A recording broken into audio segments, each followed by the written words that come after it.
అందరికీ నమస్కారం. నా పేరు అందే నాగబసవ సూర్యనారాయణ, పురాణామృతం ఛానల్ నుండి మాట్లాడుతున్నాను. ఇప్పుడు మనం ప్రస్తుతం బనగానపల్లి గ్రామంలో ఉన్నామండి. ఇది కర్నూలు జిల్లా గరిమిరెడ్డి అచ్చమ్మ గారి దేవస్థానం ముందు ఉన్నాం. ఇది చాలా మహిమగల దేవస్థానం. ఇక్కడే బ్రహ్మంగారు కాలజ్ఞానాన్ని ఇక్కడ భూస్థాపితం చేశారు.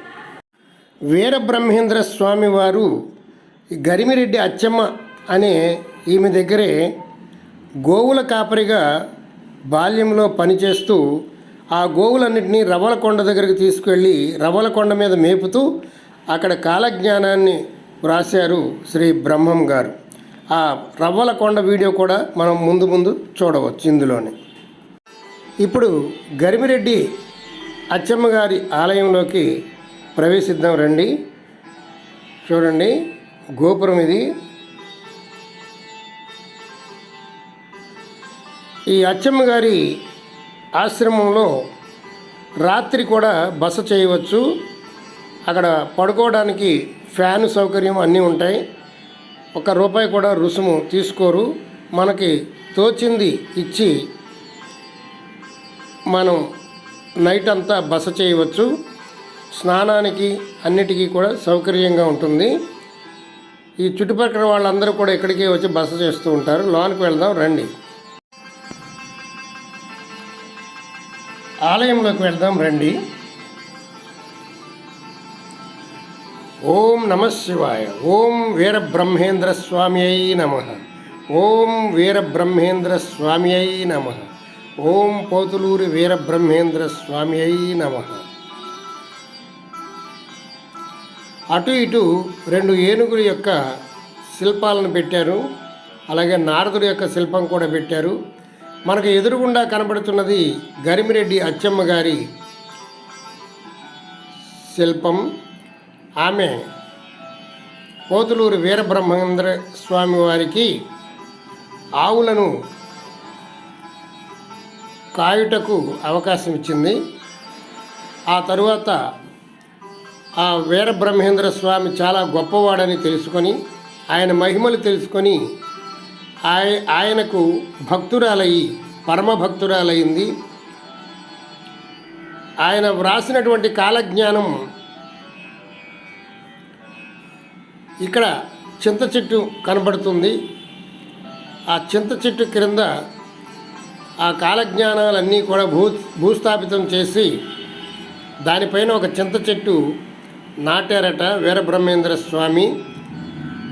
అదిగోండి ఆ స్థలం ఇదే. చూడండి, మనకి చింతమాను కనబడుతుంది. దీన్ని గరిమిరెడ్డి అచ్చమ్మ చింతమాను మఠం అని కూడా పిలుస్తారు. ఆ చింత చెట్టు ఇదేనండి. చూడండి, దీని కిందే బ్రహ్మంగారు వ్రాసినటువంటి కాలజ్ఞానాన్ని భూస్థాపితం చేశారు. జై విఘ్నేశ్వరాయ నమః.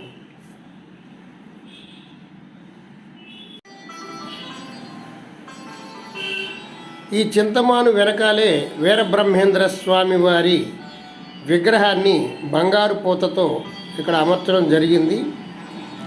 ప్రతిరోజు కొన్ని వందల మంది భక్తులు ఇక్కడ ఈ ఆలయాన్ని సందర్శించి నమస్కరించి వెళుతూ ఉంటారు. చాలా మహిమాన్వితమైనటువంటి మహిమ కలిగినటువంటి ఆలయం ఇది. బనగానపల్లి వచ్చినటువంటి వారు ఎవరైనా సరే ఇక్కడ ఈ చింతమాను దర్శనం చేసుకోకుండా వెళ్ళరు. టూరిస్ట్ బస్సుల వాళ్ళు, యాత్రలు చేసేవాళ్ళు అందరూ కూడా వచ్చి ఇక్కడ ఆ చింతమానుకి, ఆ పోతులూరి వీరబ్రహ్మేంద్ర స్వామి వారికి ఒకసారి నమస్కారం చేసుకొని ప్రయాణం సాగిస్తారు. ఇదేనండి గరిమిరెడ్డి అచ్చమాంబ దేవస్థానం లోపల. ఆ ప్రక్కన అందరూ కూడా రాత్రి విశ్రమించడానికి వస్తారు. అక్కడ పడుకోవచ్చు. ఇటుప్రక్క అటుపక్క పడుకోవడానికి స్థలం ఉన్నది. స్నానాలకి బాత్రూమ్స్ కూడా ఉన్నాయండి. ఉచిత భోజన సౌకర్యం కూడా కలదు. మనకి తోచినంత విరాళము ఇక్కడ ఇచ్చి మనము 1 రోజు కానీ 2 రోజులు కానీ బస చేసి చుట్టుపక్కల ఉన్నటువంటి యాగంటి, నేలమఠము, రవ్వలకొండ ఇంకా అనేకమైనటువంటి దివ్యక్షేత్రాలు చూడడానికి చాలా అవకాశం ఉంటుంది. ఇదేనండి చింతమాను.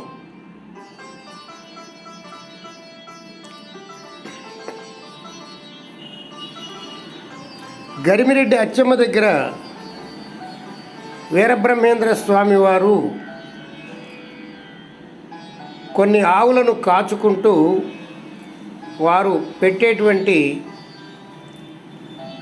భిక్షతో వారు కాలక్షేపం చేశారు కొన్ని రోజులు. రవ్వలకొండకు తీసుకుని వెళ్ళి అక్కడ ఆవులన్నింటినీ మేతకు వదిలేవారు. ఆ రవ్వలకొండ ప్రాంతం అంతా కూడా దట్టమైనటువంటి అరణ్యం, పులులు సింహాలు తిరిగేటువంటి కాలం అది. అందుచేత ఈ రవ్వలకొండకు వెళ్ళినటువంటి ఆవులు వస్తాయో రావో అని చాలామంది భయపడుతూ ఉండేవారు. ఆ ప్రాంతానికి వెళ్ళడానికే చాలా భయపడేవారు. అంత కీకారణ్యంగా ఉండేది అప్పుడు. ఇప్పుడు చాలా బాగుంది, చూద్దాం.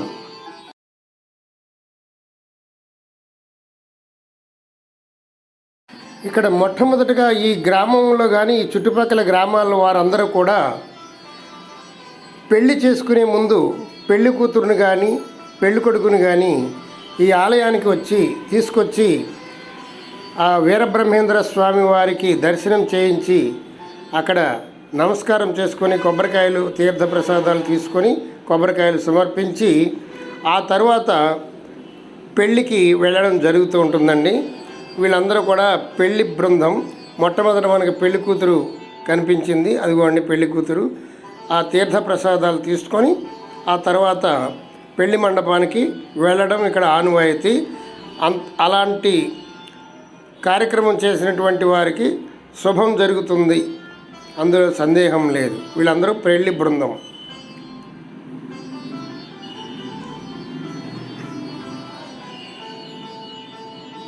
పోతులూరి వీరబ్రహ్మేంద్ర స్వామి వారు అంటే సాక్షాత్తు ఆ శ్రీమన్నారాయణ అవతారమేనండి. సకల శుభాలు కలగజేసేటువంటి శ్రీ పోతులూరి వీరబ్రహ్మేంద్ర స్వామికి జై.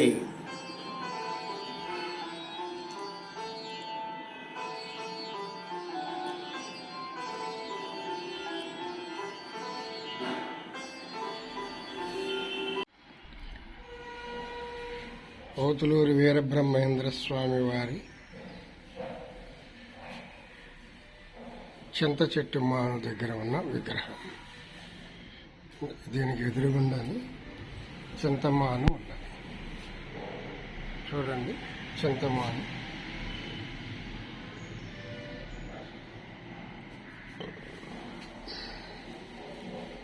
దీనికి ఎదురుగుండా పోతులూరి వీరబ్రహ్మేంద్ర స్వామి వారి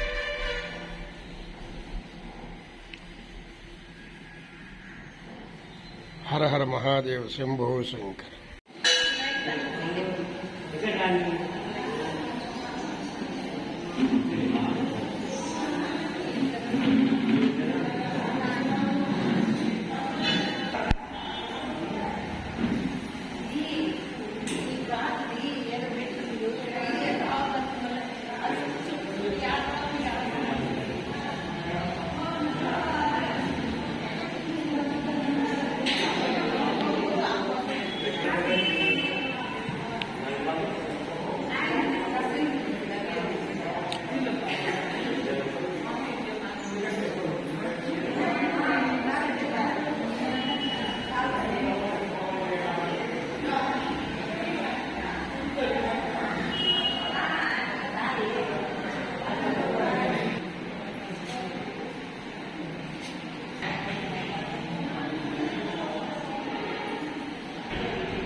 గరిమిరెడ్డి అచ్చమ్మ గారి మఠంలోనే అలా పైకి వెళ్ళడానికి అద్దాల మండపం ఒకటి కట్టారండి. చాలా బాగుంటుంది. అందులో వీరబ్రహ్మేంద్ర స్వామి వారి చరిత్రనంతా ఫోటోల రూపంలో ప్రదర్శించడం జరిగింది. అక్కడ గరిమిరెడ్డి అచ్చమ్మ గారికి ఉపదేశం చేస్తున్నట్టుగా ఇవన్నీ కూడా ఫోటోల రూపంలో మనకి దర్శనమిస్తాయి. అలా నడుచుకుంటూ మెట్లెక్కుంటూ పైకి వెళితే పైన వీరబ్రహ్మేంద్ర స్వామి వారి విగ్రహం, సిద్ధయ్య విగ్రహం ఇవన్నీ కనబడతాయి. చూడండి, ఇది వీరబ్రహ్మేంద్ర స్వామి వారి శిఖరం. చింతమాను అది పైకి ఇలా విస్తరించిందండి. ఇంతకుముందు మనం చింత మొదలు చూసాము, చింత చెట్టు మొదలు. ఇది వృక్ష భాగము, పైరు భాగము శాఖోపశాఖలుగా విస్తరించింది. చూడండి, బాగా పైకి వెళ్ళిన తర్వాత మెట్లు గుండా వెళ్ళిన తర్వాత ఇలా ఉంటుందండి. అదిగోండి వీరబ్రహ్మేంద్ర స్వామి వారి విగ్రహం. చుట్టుపక్కల దృశ్యాలు ఆ ఎదురుగుండా దూరంగా కనపడేది రవ్వలకొండ అండి. ఇక్కడికి 3 కిలోమీటర్ల దూరం ఉంటుంది. బస్సు సౌకర్యం ఏమి ఉండదండి. ఆటో ప్రత్యేకించి మాట్లాడుకొని వెళ్ళవలసి ఉంటుంది. 2-3 వస్తే 3-4 పర్వాలేదు. ఆటోకి 300 రూపాయల దాకా తీసుకుంటారు. ఒక్కరికైనా అంతే ఛార్జ్ చేస్తారు. వెళ్ళి రావడానికి సమయం ఎక్కువ పడుతుంది కాబట్టి ఆటోకి 300కు తక్కువకి రావట్లేదు. ఎవరైనా ఒకళ్ళు 200కు కూడా రావచ్చు. మీరు బేరం అడిగి బార్గెన్ చేసుకొని మీరు మాట్లాడుకుని వెళ్ళి ఆ రవ్వలకొండలో స్వామివారు కాలజ్ఞానం రాసినటువంటి గుహ ఉందండి. చాలా అద్భుతంగా ఉంటుంది. అది ముందు వీడియో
ప్రతిరోజు ఈ గరిమిరెడ్డి అచ్చమ్మ మఠంలో భక్తులందరూ కూర్చొని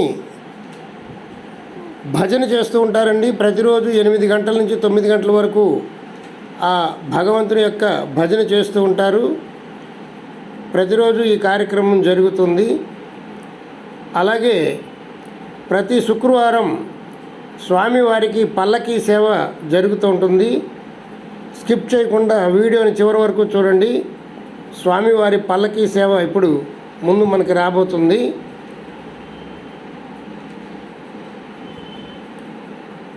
వీడియో చివరి వరకు చూడండి, చాలా బాగుంటుంది, ఇంట్రెస్టింగ్గా ఉంటుంది, చూడండి. ఎంతో మహిమగల క్షేత్రం బనగానిపల్లిలో గరిమిరెడ్డి అచ్చమ్మగారి మఠం.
కాలజ్ఞానకర్త వీరబ్రహ్మేంద్రాయ నమో నమః.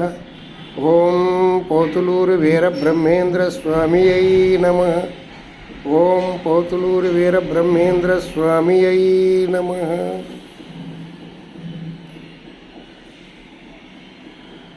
ఇక్కడి నుంచి కందిమల్లైపల్లి స్వామివారు వెళ్ళడం జరిగింది. ఇక్కడికి 120 కిలోమీటర్లు ఉంటుంది కందిమల్లైపల్లి. ఈ చింతమాను కింద ఈ కాలజ్ఞాన పత్రాలన్నీ కూడా భూస్థాపితం చేశారు. అవన్నీ ప్రజలకు తెలిస్తే భయపడతారనే ఉద్దేశంతో అలా చేయడం జరిగింది. చింతమాను చూడండి. ఈ వీడియో మీకు నచ్చినట్లయితే మా పురాణ అమృతం ఛానల్ని లైక్ చేయండి, షేర్ చేయండి. సర్వే జనా సుఖినో భవంతు, సమస్త సన్మంగళాని సంతు. హరి ఓం తత్సత్. ఒక లైక్ చేయండి please. Thank you very much.